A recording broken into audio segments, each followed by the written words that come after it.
Halo, pada video kali ini saya akan menjelaskan mengenai interpretasi hasil EKG dan juga gambaran gelombang NSTEMI dan UAP atau Unstable Angina Pectoris.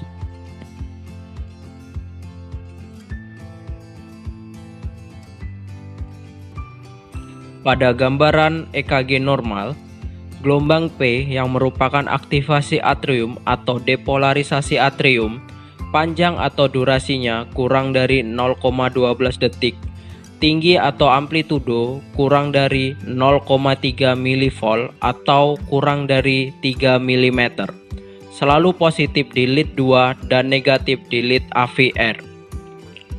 Interval PR merupakan durasi konduksi AV dimulai dari awal gelombang P hingga awal kompleks QRS. Durasi normal 0,12 sampai 0,20 detik.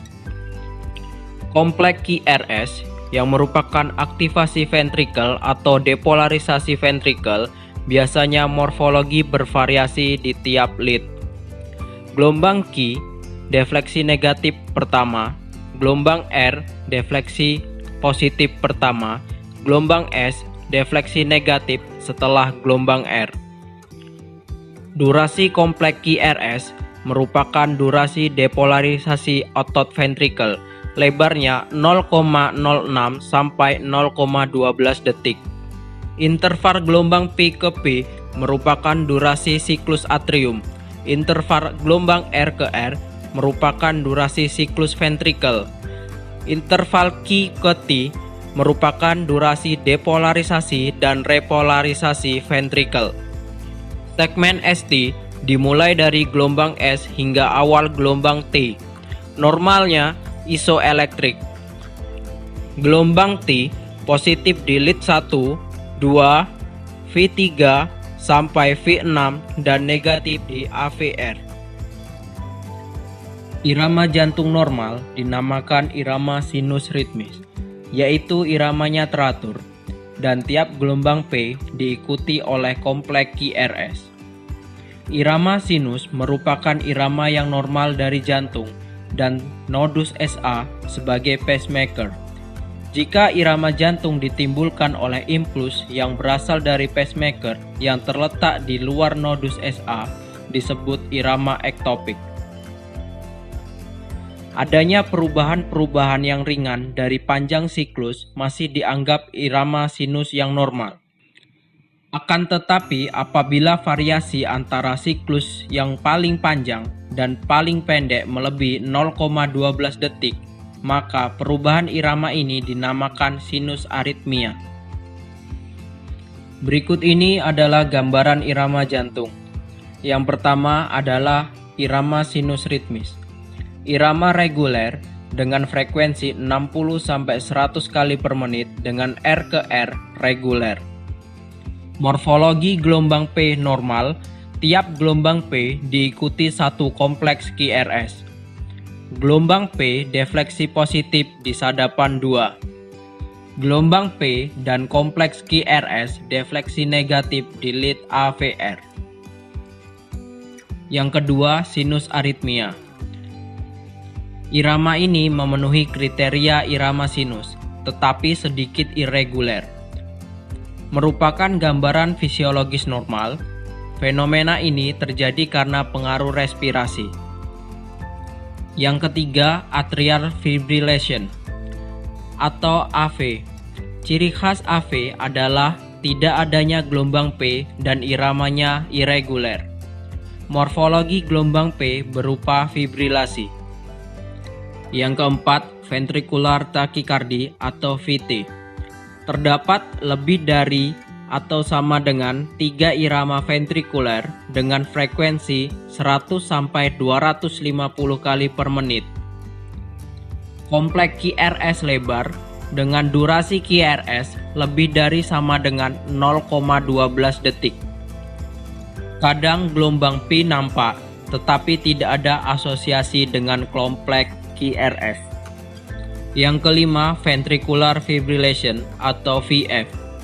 Gelombang nampak irreguler dengan berbagai morfologi dan amplitudo. Gelombang P, kompleks QRS atau gelombang T tidak terlihat. Yang keenam, supraventricular tachycardia atau SVT. Takikardi reguler, frekuensi 140 sampai 280 kali per menit. Kompleks QRS sempit dengan durasi kompleks QRS kurang dari 0,12 detik. Gelombang P tidak terlihat.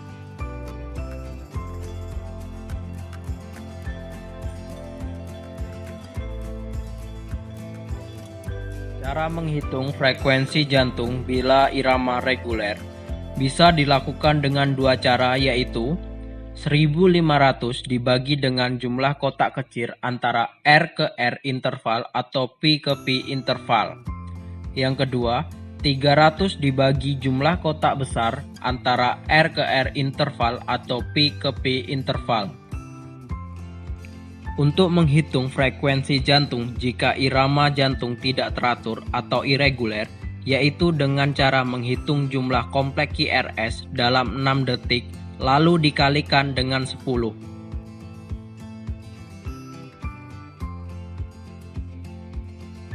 Berikut ini adalah penjelasan gambaran hasil EKG, unstable angina pectoris dan NSTEMI. Pada gambaran EKG, unstable angina pectoris dan NSTEMI akan memperlihatkan dua pola utama, yaitu depresi segmen ST dan inversi atau mendatarnya gelombang T. Perlu diingat bahwa kondisi lain seperti hipertrofi ventrikel dapat menyebabkan gambaran depresi segmen ST atau inversi gelombang T. Namun, kondisi yang khas pada ACS adalah adanya dinamika atau perubahan segmen ST dan gelombang T yang berubah dari EKG baseline. Depresi segmen ST.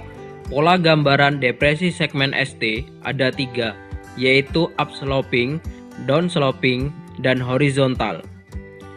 Dari ketiga gambaran segmen ST tersebut, tidak semuanya mutlak menunjukkan kasus terjadinya iskemia atau ACS.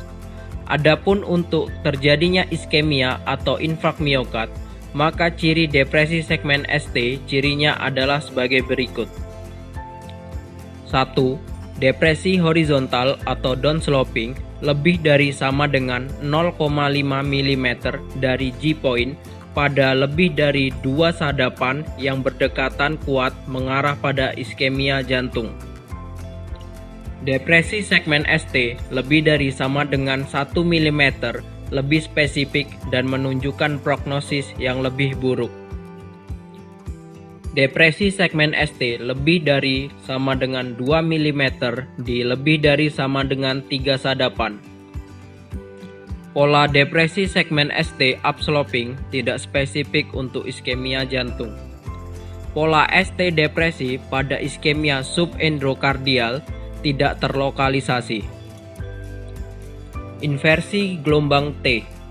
Inversi gelombang T yang mengarah ke iskemia jantung subendrokardial unstable angina pectoris atau NSTEMI adalah apabila 1. Minimal sedalam 1 mm.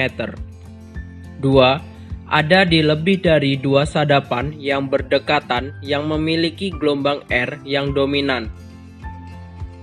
Perlu diingat bahwa inversi gelombang T hanya signifikan jika terlihat pada kompleks QRS dengan defleksi positif. Inversi gelombang T dapat merupakan varian normal di sadapan lead 3, AVR, dan V1.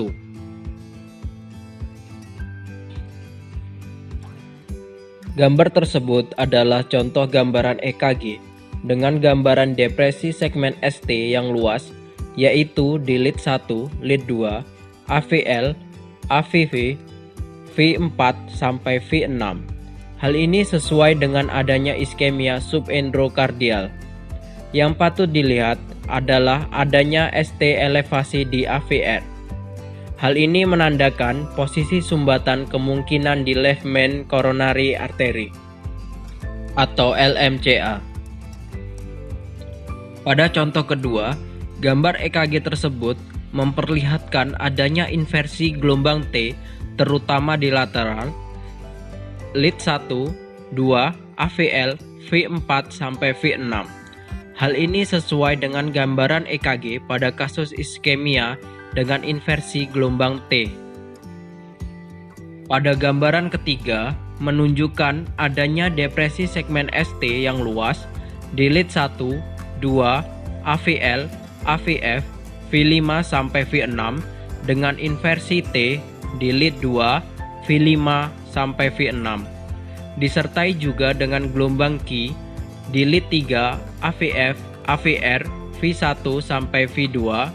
Hal ini sesuai dengan iskemia subendokardial yang disebabkan sumbatan di berbagai tempat atau multivessel disease. Dari gambaran keempat, tampak adanya ST depresi di lead 3 dan AVF inferior. Ingat bahwa iskemia subendokardial tidak terlokalisasi. Memang ini bukan EKG enstemi atau unstable angina pectoris. ST depresi pada EKG tersebut merupakan resiprokal dari STEMI lateral. Jadi ini adalah EKG STEMI lateral.